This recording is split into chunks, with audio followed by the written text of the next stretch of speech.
சிவாய நமः போற்றிவோம் நமः சிவாய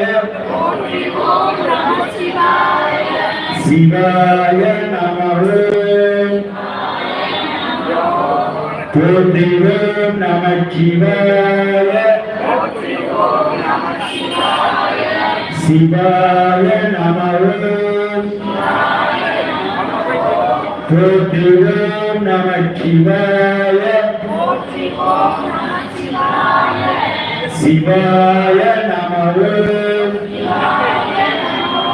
போற்றிவோம் நமः சிவாய சிவாய நமः எங்களும் வாழ்விலே அறம் பொருள் இன்பம் தனம்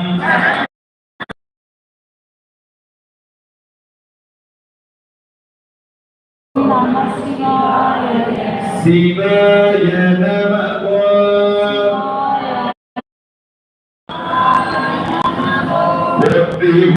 சாப்பாட்டையோடு ஸ்கூலுக்கு போன கணவர் வேலைக்கு போன நீ எங்க போய் கோயிலுக்கு போறது வர முடியாது.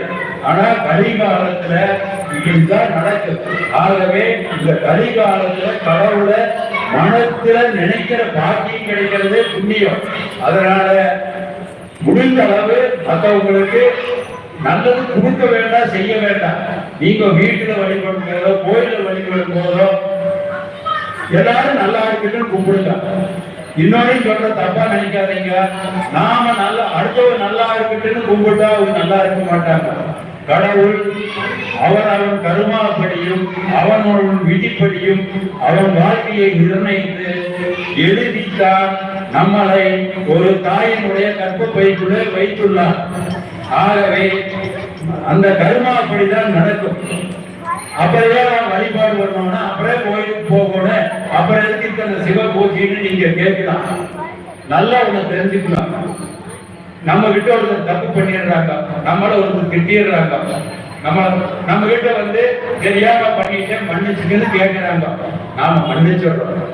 அதே மாதிரி நம்ம கருமாவில நம்ம முன்னோர்களோ நம்மளோ இந்த பிறப்புலையோ போன பிறப்புலையோ ஏதாவது கருமாவில் பாவம் பண்ணியிருந்தா ஆண்டவனிடம் இந்த பிறப்புல ஆன்மீகத்தில் தெய்வ வழிபாடு பண்ணி யாருக்கும் துரோகம் நினைக்காம நல்லதே பண்ணாம துரோகம் மட்டும் நினைக்காத வாழ்ந்தோம்னா கடவுள் நம்மளை